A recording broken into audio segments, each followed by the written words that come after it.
right, we are in the Q&A for Leverage, the Magical Arts of Positive Motivation and Manipulation. Hi, my name is Mark Boersman, and we're backstage with Peter, Tom, and myself, and I like these in a way more than even the lessons because it's just kind of speaking from the heart, and we've been kind of going through where the 7 lessons, you know, being able to go through the 7 lessons and say, so lesson 1 is the questions, and then listen, and then see, and then think, and then solutions, and then do, and then that produces leverage when we do all of those things. And so there is an absolute science. One of the things, Tom and Peter, that I'm struggling with is there's so much that I want to pack in, you know, to the 7 weeks, the 7 lessons. I'm having a real hard time doing that. Any suggestions that either of you guys would have on that?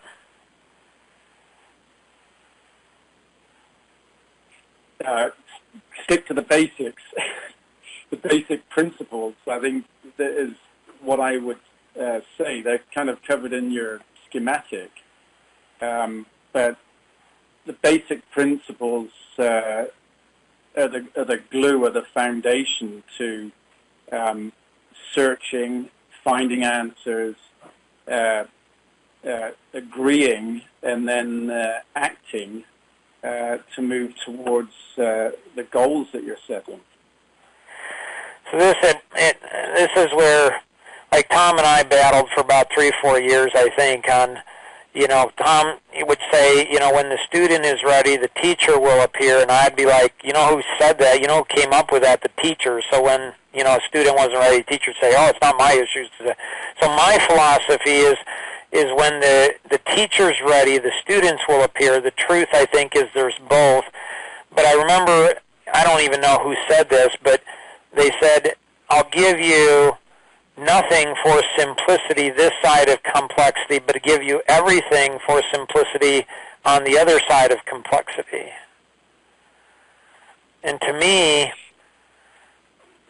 that's the thing that, like one of the things that's continued to frustrate me is when people complicate things that are simple, and they try to simplify things that are complicated. And it's like, you can't do that. That doesn't work. If you complicate things that are simple, it mucks up the whole system. But if you try to make something simple that is complex, you're going to lose your overall effectiveness. Tom, any thoughts you have? You laid out a lot there. I think I agree with Peter.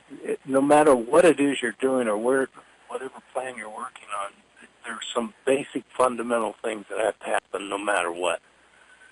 And if you put the fundamentals in place, then there isn't any reason you can't reach the outcome you're looking for. There just isn't. And I've yet to see anybody disprove that fact. And so you really need to put the fundamentals in place and then work to the outcome.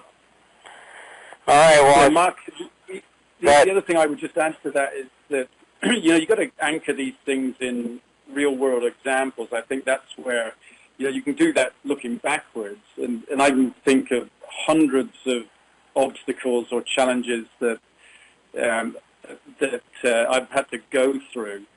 But when you boil it down to how the goal was achieved, it revolves around these basic principles. So I think, you know, you've got to keep anchoring real-world examples into these basic principles, because then people can relate to those things. It's a little harder when you have an audience, I think, thinking, okay, well, you know, if you had to do what I had to do, here they see obstacles, and one word I would never allow in my team wherever I was can't or cannot. When people say, well, we can't do that or we can't do this, because the obstacle then becomes immovable. But retrospectively, you can look back and think, okay, you know, when this looked like it was impossible 5 years ago or 2 years ago or 6 months ago, how did we actually get it done? And when you look back and reflect on this bullseye that you've got of look, see, and act, then it's easy to almost apply that to every successful strategy or venture that anybody's accomplished in life. And that's where I think, unraveling the complexity to the principles, the core values of how this works, with real-world examples, then people can start to see how the process will ultimately get them where they want to be, collectively or individually. And I think that's where the course, like we're going to pack in so much in the first 30 minutes, which will be the lesson, and then we're going to have 30 minutes of, Q&A from people who are participating, and that's going to, leave somebody wanting, like they're going to be like, oh my gracious, like I just drank out of a fire hose. Like the more we learn, the more we know we don't know, and I think that's where a lot of those that go in and a lot of the individuals that are going to be in the, backstage passes, the first ones that participate in this, I believe that they're going to be the ones that are going to be certified, become certified, and speak all over the world. Because once you get into this stuff, you can't help but saying, okay, it's simple, like ask questions, listen, see, think, do. Okay, like it's simple. But boy, once you start, boring down, drilling down into these sub-layers underneath it, you start to realize there's just so much there. Let's go ahead and take Lee. Lee, what questions or thoughts would you have for Tom, Peter, or I? I just appreciate it's coming back to the simplicity and the complexity, like you mentioned, that the simplicity of sticking to the basics and the fundamentals, anchoring that down, and then building on top of that. And that shows so much value to what Leverage the Course brings. And so I appreciate each and every one of you in sharing that. So how do you've got a couple coffee connections that you started out in Reno. You're international speaker or a national speaker and a best-selling author twice over. How are you going to go ahead and bring this into, your sphere of influence, your network, and how are you going to help them to use leverage to bring value to them personally, but then also to everybody within the community? I will be doing that in utilizing the system of the mastermind seminars, and that ties into my vision with my business, which is helping strengthen my local Reno community, the relationships and collaborations within the small business owners, because we have such a large small business owner population. And so helping them become aware that there is a system out there that can take them to that next level probably faster than they ever thought possible, and really get them to understand that basic principle of together we can accomplish so much more than we can on our own. And I'm able to plant those seeds weekly with the Coffee Connection. In January, I am hosting the Mastermind Seminar. The more people will be able to come out and attend that and get a glimpse of the Mastermind system. And then along the way, I'm planting the seeds of Leverage the Course as well, and creating that greater awareness there so that they can see, yes, I have challenges, but here's a way to reach those solutions or bridge that concept. And then overall, seeing that I'm able to make that difference, I'm creating that hunger, if you will, for more. Like you said, the more we know, the more we know we don't know, and they want more. And so taking in what I'm learning and being able to give out more, then taking that to a broader and broader audience as that continues to grow. Nice. So leveraging it through what I'm able to learn, and then give that gift to others to see, so they can see that for themselves. Cool. Nicole, what questions would you have for Tom, Peter, or I? So when you're talking about working with partners that already have sort of a time commitment skin in the game, how do you leverage those same partners to kind of put a little more skin in the game for the greater good of a program you're all supporting? Tom reminds me of Tim, her questions, huh? It's like, what did you, like, wow, that was pretty thought out there. Tom, Peter, I have some thoughts, but before I share, Tom, Peter, any thoughts or questions that you have, or thoughts, insights you have? Well, I think the first thing, and Peter, I didn't mean to jump in, but results. If you've got somebody that's committed time and things have happened, make sure they understand that the things happen. And they happen because of the time that they committed and did commit to the project or process that you're looking at. Once they start to see it, for some reason, I don't know why, but some people forget to look at what the results are. And then once you see the result and you say, geez, if I put 4 hours into this and I got this, what if I put 8? What would my results be? So I just focus on the outcome. Nice. Okay. Peter.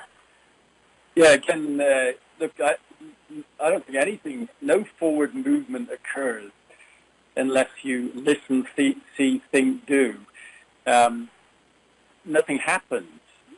So whether you do it, subconsciously or consciously with a concerted effort, by investing that time into knowing how to do those 4 things effectively, you really don't get anywhere. So you got to wrap that value proposition around the process, and the process is what enables you to be more effective, more efficient at whatever it is you're trying to do. And the bigger the organization, the bigger the results. But the more time you got to put into those basic fundamentals. You can't jump from the one straight to the 4th thing, listen and do. So, understanding that process is where the value is ultimately. And then, you only, to Tom's point, it is amazing that people don't measure often what they're managing. And it sounds easy, but of course you've got to have the right measurements in order to manage and get the right outcome. So, Nicole, you were sharing in the pre-show on how leverage is, already, even before you've gone through the lessons, how leverage is helping you. How is it helping you, Nicole, in all the things that you're doing? I'm starting to look at, it just makes me think twice about what I'm doing. So I'll go about doing something and then I'll stop and think. I'll be like, wait a minute. Should I look at this from a different perspective? Should I be doing this from a different perspective? Is there an easier way to do this? And it's just making me think, making me be more intentional. Not all the time, but now that I'm aware of it, it's making me do that. And I think it's also helping me become more efficient in what I'm doing. Awesome. All right, let's open up the lines here for everyone. All participants are unmuted. Or at least for more. Emily, Elise, Mike, Rosanna, Jill, others that are on. What question? Do you have any questions for Tom, Peter, or I? I do. Yeah. So I'm wondering, can you use leverage with complete strangers that you know nothing about? For example, like, can you bake it into an elevator speech or, something with strangers? And if you can, how do you do that? Yeah, one of the things, great question, one of the things that we're going to be learning in the course is how to identify somebody's personality within seconds of talking to them. Once you understand their personality, the DNA for people, once you understand the personality, you know their strengths, weaknesses, what they like, what they don't, turns them on, turns them off, if they're married, who they're married to, conflict of marriage, what to say, when to say it, how to say it. You know more about them literally within seconds than they know about themselves. And so you absolutely can do that. The other thing you can do is you can study people who are very charismatic, like my dad. He would just talk to anybody. So there's a science behind what people do, but often people don't know that science. They can't teach you. But if you're a great student, you can pick up and start to model their behaviors and see similar types of success. Tom, Peter, any insights either of you have for Emily? Sorry, I was multitasking. Well, I'll give you, I guess, an example, if I can. And that is, when I arrived on the board of BMW in 2008, if you can remember what was going on in 2008, it was the beginning of the end of the world. And my job was to become COO of BMW North America just as we were writing off billions. In the recession, the job was fix it or stop the bleeding. And in that situation, I didn't have the benefit of a structured course like this to make me listen, see, think, do. But when I look back on what was achieved over the following 4 years after that, in terms of the results which seemed impossible in the thick of that recession, they were extraordinary. And when you piece things back together and understand how things were done in what I call the status quo, you can't just manage a situation or maintain a situation if it's getting worse, and you can't just manage a situation or maintain a situation if you're not growing as fast as you want to grow as a business. And you don't know everybody that works for you like they're a family member, so you have to understand them pretty quick and break old habits that led to the result where you sit right now, which isn't acceptable. Had I understood this leverage program, it would have made it a lot easier for me. I think I went through the same process, which is why I'm excited about this course to get the results, but not as simply and efficiently and effectively as I could have done had I had these principles at the top of my mind. They for me, were more learned over time and became habits, the way Tom described earlier, where you're thrown into new situations. You learn to listen because you don't know it all. You're with new people and you don't really know them. So you're trying to see what they see and what they don't see. And then you're trying to think together before you do together in order to start turning things around or accelerating things. And those principles can be applied to absolutely anything. And then it's a question of how you do it. So, Nicole, to hear you saying, it's making me stop and think. Anytime I think you start feeling overwhelmed or the load is getting greater than, because people who work hard attract more work if you're not careful. So the question is, how do you keep stopping and checking and making sure the way you're doing what you're doing, especially if you're interacting with other people, is as effective as it can be, rather than just running at 100 miles an hour to try and get where you're going and leaving a lot of people or resources behind. So, it's a virtuous circle of listening, seeing, thinking, and acting. Nice. Tom, any thoughts you have? Yeah, I think the first thing is you just look at the first triangle there, which is ask questions. So if you want an elevator speech, think of, if you're not going to use the DNA of people, the personality mastery, which I think those 4 questions are pretty right on. Just come up with 2 or 3 questions. You're standing in an elevator with a bunch of strangers. Just turn around and say, hey, do you mind if I ask you a couple of questions? And then lay the couple of questions out, listen to what they have to say, and then work into, hey, well, would you be interested?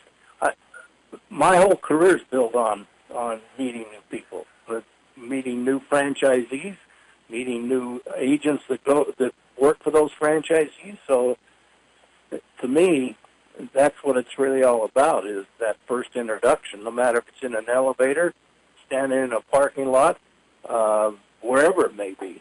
And you've got to have an opening statement of some sort. And that, to me, it's asking questions, and then, most importantly, listen. Nice. Yeah, just on that one, Tom. You know, when I think back to the many meetings I used to sit in corporately, when it was a new group or something, the first thing I'd say, half with my tongue in my cheek, is, okay, why are we all here?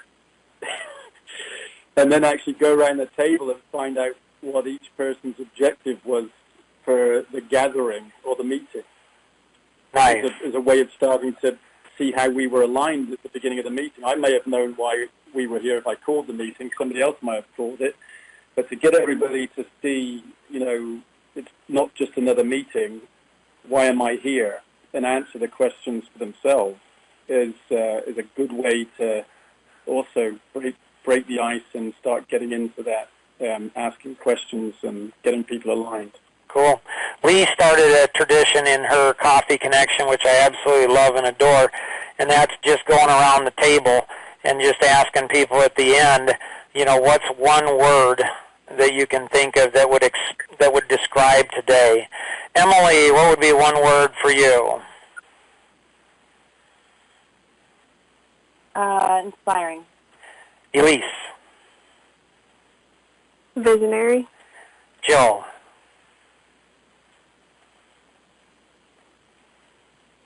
Mike. Humility. Nicole. Results. Rosanna. Leverage. Tom. I'm sorry, one more time. Understanding. Nice. Peter. Educational. Interesting. Nice. I'd say wild. Like it brings back so many memories of Tom and I traveling around the country together. And Tom's like, this is what I'd love to do, Mark. And he cast some of that vision, and we're actually doing that right now. If you're part of the live group, you get additional bonuses. So, you know, that's even better.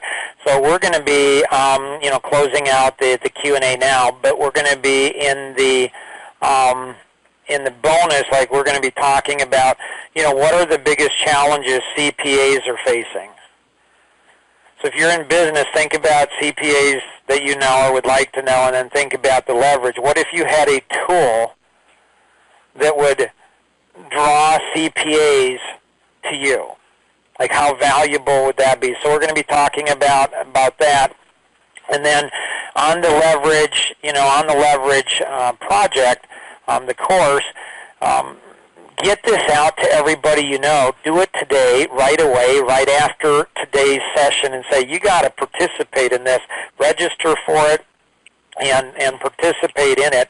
And then go through the site and check it out and say, what can I really get from this? Like, what is, like, going into the course, what do you really want? Like, and don't set your goals low, and don't just set them financial. Don't just set them career-wise. Look at your entire life and say, and then comment. Like, there's already some comments here. Put your own comments here, and then start replying. Like Avalinda said, you know, how does my work become more valuable, more valued? I'm seeing great things ahead. Like, how do we, it's the community that's coming together that's going to make this whole thing happen in being able to go through it. So thanks so much, everyone, for participating in the live, and we're going to go ahead, and I can't wait to go ahead and connect again in the next section. Always remember, we can accomplish so much more together than we ever could on our own. God bless. Have an amazing day. Bye-bye.